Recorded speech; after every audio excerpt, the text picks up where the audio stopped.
भक्तमाल जी की रचना हुई। तो मैं जिस बात को कहना चाह रहा हूं वो ये है कि जब स्वामी श्री हरदास जी, हितरिवंश महाप्रभु और हरिराम व्यास, ये हरित्रयी हैं वृंदावन के, जब आप तीनों का चिंतन किया नाभाजी ने, तो ये इन तीनों का ध्यान नहीं आया उनके मन में, इन तीनों की गाथा आई नहीं उनके मन में। तानपुरा ने कम करो। तीनों की गाथा नहीं आई। तो श्री नाभाजी ने अपने गुरुदेव अग्रदास जी से पूछा कि गुरुवर, ये बात तो निश्चित है कि मेरे चित्त में जिनका ध्यान नहीं आ रहा है वो हरिप्रिय नहीं है, हरि के प्रिय नहीं है, पर स्वामी श्री हरदास जी, हितरवंश महाप्रभु और हरिराम व्यास, इनके प्रति ये बात नहीं आ रही कि हरिप्रिय नहीं होंगे, तो निश्चित हरिप्रिय हैं। फिर इनका चिंतन मुझे क्यों नहीं हो रहा है? स्वामी जी हरदास जी बहुत प्रिय है ठाकुर जी को, हितरवंश महाप्रभु अति प्रिय है, इनका चिंतन मेरे चित्त में क्यों नहीं आ रहा है? तब अग्रदास जी महाराज कहते हैं कि भाई ये हरि प्रिय नहीं है, ये तो श्री जी प्रिय हैं, श्री राधा प्रिय हैं, ये तो किशोरी जी के प्रिय हैं। और तुमने भक्तमाल जी लिखने से पहले भगवान के 10 अवतारों को याद किया, तो 10 अवतारों के जो प्रिय हैं वो सारे भक्त तुम्हारे चित्त में आ रहे हैं। अगर इन तीनों को बुलाना चाहते हो तो किशोरी जी को बुलाओ। जब किशोरी जी की प्रार्थना करोगे तब स्वामी जी महाराज, तब हितरवंश महाप्रभु, तब हरिराम व्यास आएंगे।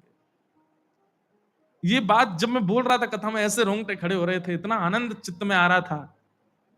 ये बात याद रखियो भैया, ब्रजवासी और वृंदावन के जितने भी संत महापुरुष आदि हैं, इन सबके प्रति यदि आवाहन की भावना हो, इनके प्रति प्रेम की भावना हो, इनके प्रति समर्पण की भावना हो, तो श्री किशोरी जी का ध्यान करो।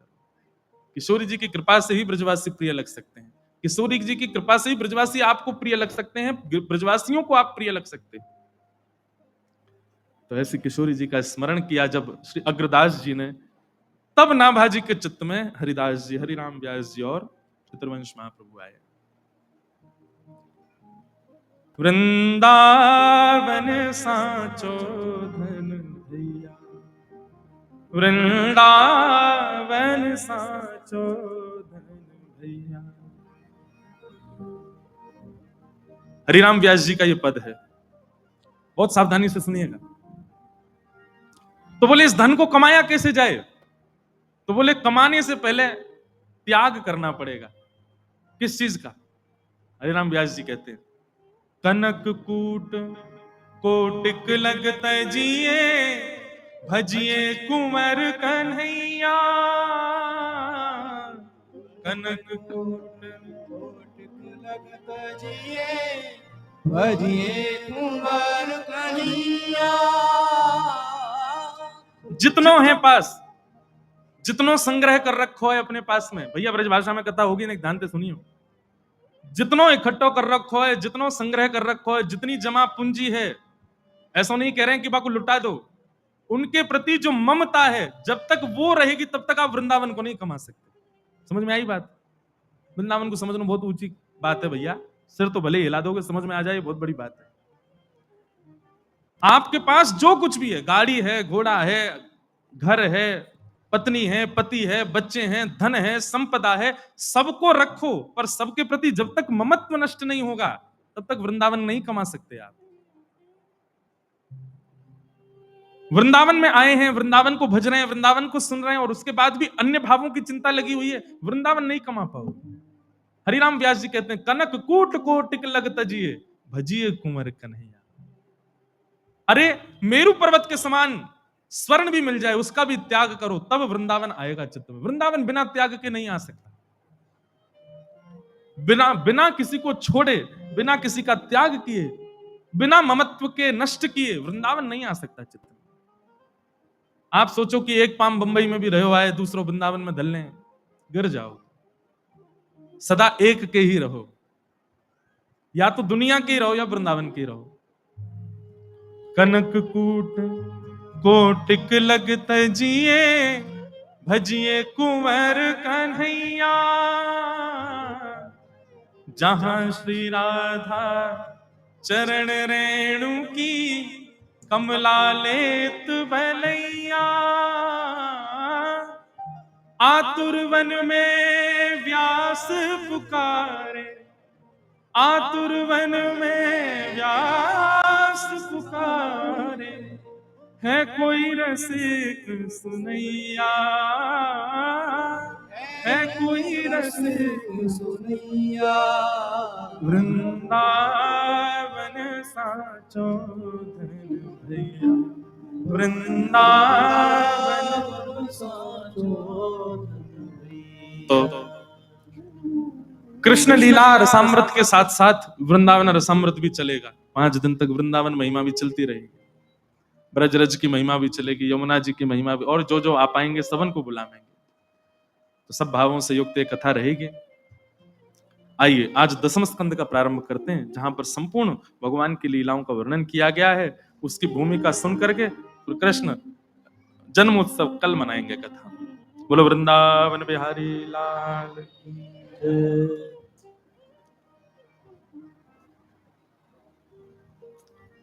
परीक्षित जी महाराज 4 दिन से बैठ करके कथा सुन रहे हैं और श्री सुखदेव जी उनको कथा सुना रहे हैं। एक आसन पर बैठ करके बिना कुछ खाए पिए सोए, बस निरंतर 4 दिनों से अनवरत श्रीमद् भागवत की कथा चल रही है। अब ये बात सब आपको पता ही है कि परीक्षित जो थे उनको 7 दिन में मरने का श्राप है। उन्होंने सुखदेव जी को पहले ही कह दिया था कि मुझे मुक्ति चाहिए, पर सुखदेव जी ने कहा मुक्ति नहीं, भक्ति मांगो। तो सुखदेव जी के कहने पर उन्होंने मुक्ति छोड़ भक्ति मांगी, भक्ति की याचना की, और अब वो भक्ति की याचना से भागवत की कथा सुन रहे हैं। सबकी कथा विस्तार से सुनाते सुनाते सुनाते सुनाते जैसे ही श्री सुखदेव जी महाराज कृष्ण लीला सुनाने लगे, कृष्ण लीला में प्रवेश करते ही सुखदेव जी ने एक परीक्षा ली। बहुत ध्यान से सुनिएगा। वो गुरु ही नहीं जो परीक्षा ना लेता हो। गुरु कौन? जो परीक्षा लेता हो, समय समय पर आपके भावों को देखता रहता हो, वो गुरु। हमसे कई लोग पीछे पड़े हैं, हमको गुरु दीक्षा दे दो महाराज जी, गुरु दीक्षा आप कब देना शुरू करोगे, कब प्रारंभ होगा, कब। हम इसलिए दीक्षा नहीं दे रहे, 2-3 कारण हैं। पहली तो अंदर से भाव ही नहीं आ रहा अभी तो कि हम दीक्षा दें। दूसरी बात, हम दीक्षा देंगे तो फिर बड़े नियम कानून बना देंगे, हमारे भी रहेंगे, हम भी फिर ऐसे ऊधम नहीं मचाएंगे, हम भी फिर भैया भाव में ही रहा करेंगे।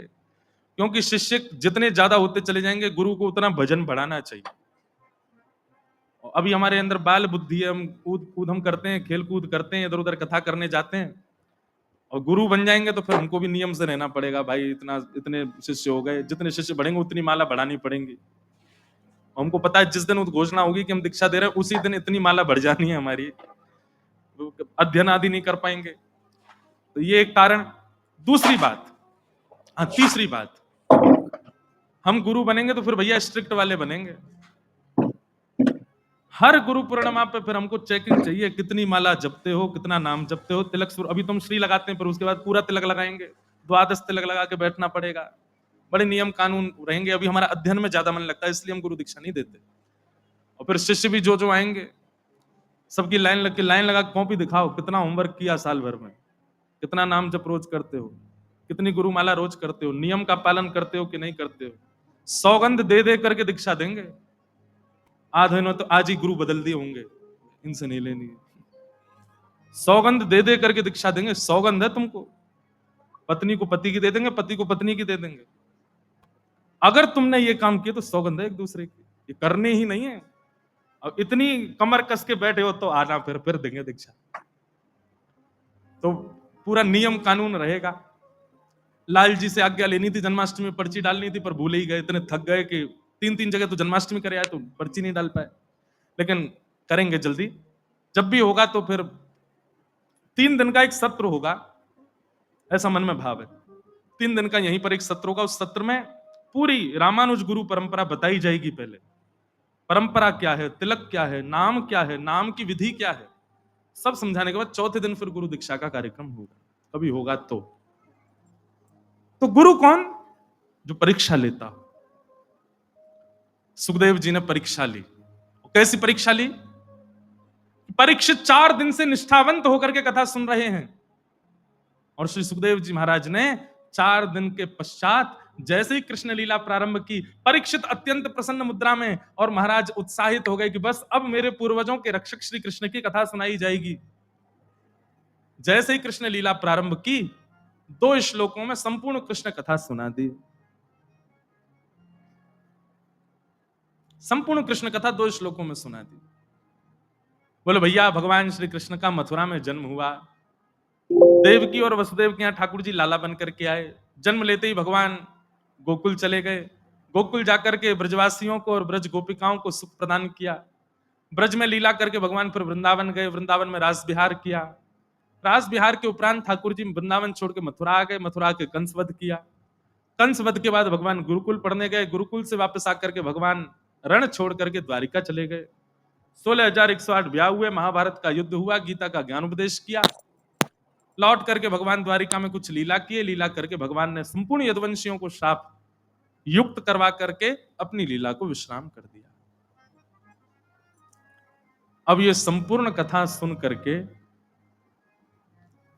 परीक्षित अभी बैठे हैं और श्री सुखदेव जी ने 2 श्लोकों में संपूर्ण कथा सुना करके अपनी वाणी को विराम दे दिया। सुखदेव जी महाराज चरणों में प्रणाम करते, परीक्षित जी महाराज चरणों में प्रणाम करके कहते हैं, भगवान आप मौन क्यों हो गए? सुखदेव जी कहते हैं, सुना दी कृष्ण कथा, यही तो है। मथुरा में जन्म हुआ, गोकुल में ये किया, आदि आदि ये सारी लीलाएं बता करके बस यही है कृष्ण कथा।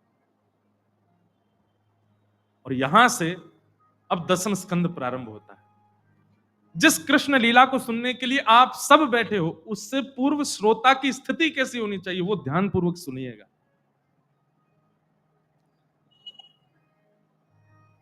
कथितो वंश विस्तारो भवता सोम सूर्ययो राज्ञां चो भयवंश्यानां चरितम परमाद्भुतम। बहुत ध्यानपूर्वक सुनना।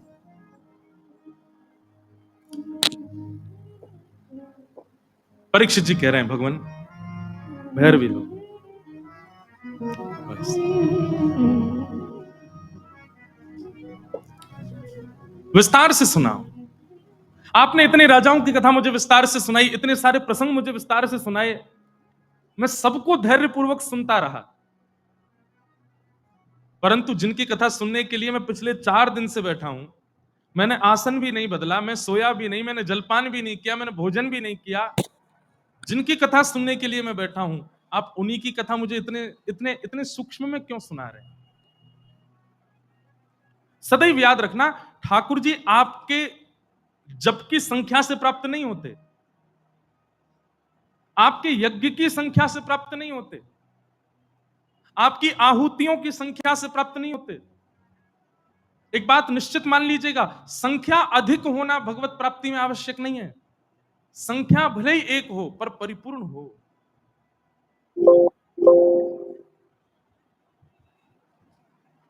क्वांटिटी नहीं, क्वालिटी ठाकुर जी को वो प्रिय है।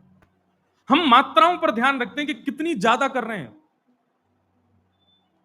लोगों से मैं पूछता हूं, कई बार मिलते हैं, महाराज जी हम 16 माला रोज करते हैं, हम 24 माला रोज करते हैं, हम 108 माला रोज करते हैं, 2 लाख माला रोज करते हैं। कई ऐसे महापुरुष भी हैं। सबको प्रणाम, सबको वंदन। अच्छा है कि आप इतनी मालाएं करते हैं, पर यह संख्या अनिवार्य नहीं है। भले एक माला हो, लेकिन उस एक माला के करने पर आपकी मन, बुद्धि, चित्त, तन सबकी स्थिति अत्यंत उत्कंठा से भरी हुई होनी चाहिए। उत्कंठा मतलब अत्यंत आनंद, अत्यंत उत्कृष्ट उत्कंठा, अत्यंत एक्साइटमेंट के साथ में होनी चाहिए, भले एक माला हो। महीना में इतने सारे सोमवार, बृहस्पतिवार आदि आदि के व्रत नहीं, केवल एकादशी का करो, पर वो व्रत भी खूब उत्कंठा। देखो, कुछ कुछ बातें सुनिएगा। सबसे पहला नाम जप, दूसरा व्रत, तीसरा कथा श्रवण, और चौथा धाम गमन, किसी भी धाम में जाना। इन 4 क्रियाओं में अगर उत्कंठा नहीं है, एक्साइटमेंट नहीं है, आनंद नहीं है, तो इन चारों को मत कीजिए। व्रत इसलिए नहीं करना है एकादशी का कि भैया हम वैष्णव हैं, हमको करना ही पड़ेगा, वृंदावन में रह रहे हैं, सबकी देखा देखी करनी पड़ेगी, नहीं करेंगे तो अपराध लगेगा। अपराध के भय से व्रत नहीं करना है। आप जैसे अपराध के भय से व्रत करते हो, व्रत टूट जाता है। अपराध के भय से नहीं, अपराध के भय से नाम जप नहीं, केवल माता पिता की इच्छा इसलिए धाम गमन नहीं। इन सब में एक अद्भुत आनंद होना चाहिए, उत्कंठा होनी चाहिए, तभी कीजिए। आपको गौरव होना चाहिए एकादशी व्रत रखने का। अरे प्रतीक्षा होनी चाहिए, एक एकादशी गई, अब अगली एकादशी की प्रतीक्षा है, कब 15 दिन पूर्ण हो, कब एकादशी आवे। गौरव के साथ में, आनंद के साथ में, उत्साह के साथ में एकादशी व्रत करो। उसको नियम मत मानिए। इसीलिए इतनी एकादशी व्रत करते हैं, इतना सब लोग नियम जाप आदि करते हैं, पर फिर भी उनके ऊपर इतना असर नहीं पड़ता। कितने एकादशी वालों को जानता हूं, एक एकादशी नहीं छोड़ते महाराज, और ऐसी करते हैं निर्जला जैसी, लेकिन उनके क्रोध पर कोई असर नहीं, उनके स्वभाव पर कोई असर नहीं, उनके व्यवहार पर कोई असर नहीं, उनकी विचारधारा पर कोई असर नहीं। क्यों? क्योंकि वो केवल एक नियम मान करके उसको करते हैं। आपको गौरव है, आपका आनंद है। तिलक लगाना ये कोई केवल एक फोर्सफुली काम नहीं होना चाहिए, जबरदस्ती वाला नहीं होना चाहिए। आपको गौरव होना चाहिए कि मैं तिलक लगाऊं नित्य, बिना तिलक के बाहर जा ही नहीं सकता मैं। तो धाम गमन, व्रत, नाम जप, और चौथा क्या बताया था हमने? एकादशी। चौथा क्या बताया था? क्या बताया था? धाम। हाँ, ये चार ही हैं, इसीलिए कह रहे हैं लिख लिया करो कहीं पे। मैं तो बोल के फिर भूल जाऊंगा मैं, नहीं तो आप लोग लिख के रखो, आपके काम रहे। ये गौरव के साथ करने चाहिए। इनमें किसी भी प्रकार का नियमाभास या फिर केवल करना है इसलिए नहीं, उत्साह के साथ करो। परीक्षित ने जब आज कहा कि भगवान मुझे विस्तार से सुनाओ, आपने सब विस्तार से सुनाया, पर जिनकी कथा सुनने के लिए मैं बैठा हूं, आप उन्हीं की कथा इतने सूक्ष्म में सुना रहे हैं, ऐसा मत कीजिए ना, मुझे विस्तार से सुना। दुनिया में सबसे कठिन क्या है? वासुदेव जरा कष्टम कष्टम निर्धन जीवनम पुत्र शोक महाकष्टम कष्टात कष्ट करे क्षुधा।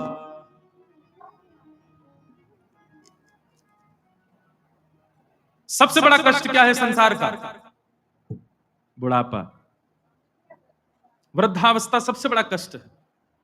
पर वृद्धावस्था से भी बड़ा कष्ट क्या है? निर्धन जीवनम। एक तो वृद्धावस्था, और वृद्धावस्था में भी निर्धन हो जाना, धन का समीप ना होना।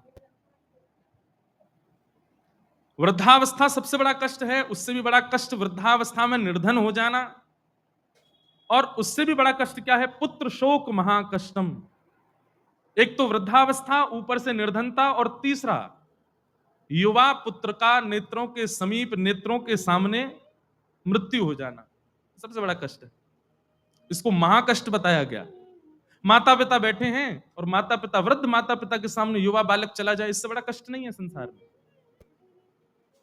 लेकिन पुत्र शोक महाकष्टम कष्टात कष्ट करित क्षुधा। दुनिया में सबसे बड़ा कष्ट, पुत्र शोक से भी बड़ा कष्ट यदि कुछ है तो वो क्या है? भूख लगना और भोजन का ना मिलना, सबसे बड़ा कष्ट है। भोजन का ना मिलना, भूखा रहना, अति व्याकुल होकर के अन्न की उपासना करना, फिर भी अन्न ना मिले, सबसे बड़ा कष्ट है।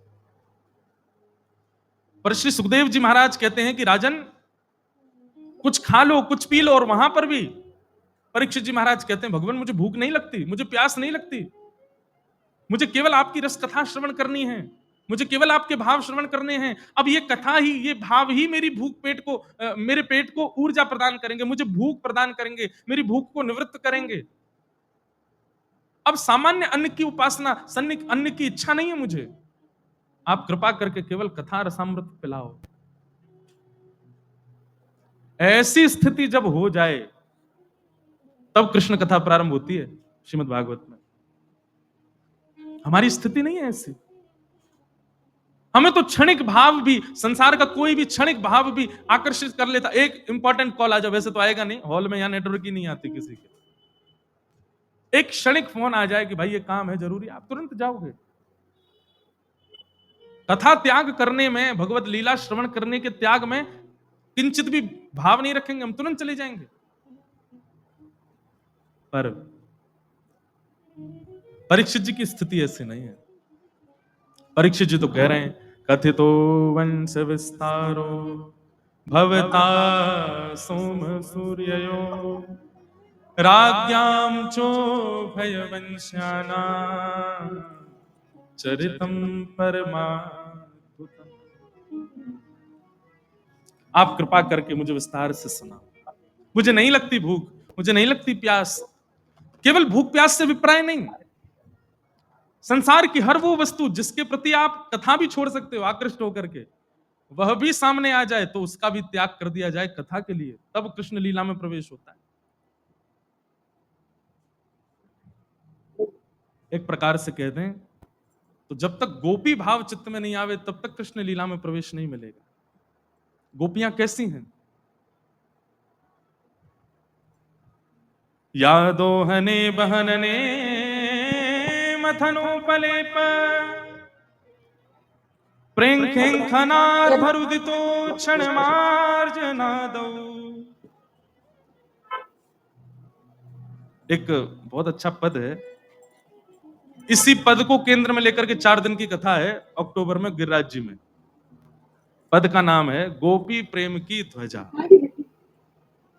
रास पंचाध्यायी पर कथा है गोवर्धन में, 14, 15, 16, 17 अक्टूबर। उसमें केवल रास की चर्चा है और उस रास चर्चा में उसका नाम ही कथा का गोपी प्रेम की ध्वजा। वहां गोपियों के प्रेम की चर्चा होगी बस। और अंतिम दिन की जो कथा, मतलब 17 तारीख की, उस कथा का समय है रात्रि 11 बजे से, पूर्णिमा के चंद्रमा के नीचे बैठ करके। जयति तेदिकं जन्मना ब्रज श्रयतन्तिरा सस्वद।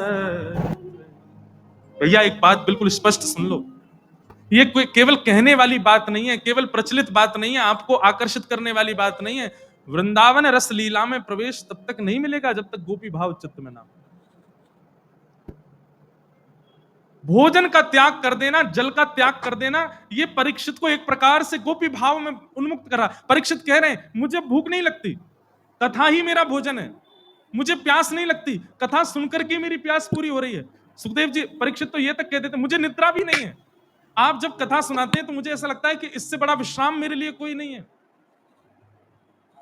क्षमा करना, कथा सुनकर के थकान लगती हो, कथा सुनकर के भूख लग जाती हो, और सबसे बड़ी बात कथा में नींद आ जाती हो, तो समझ जाओ भी गोपी भाव चित्त में ही नहीं। दूर रहो, कृष्ण लीला से तो बहुत ही दूर रहो। श्री हमारे अष्ट सखाओं में कवि परमानंद दास जी का पद है, बहुत सुंदर भाव। गोपी प्रेम की ध्वजा, गोपी प्रेम की,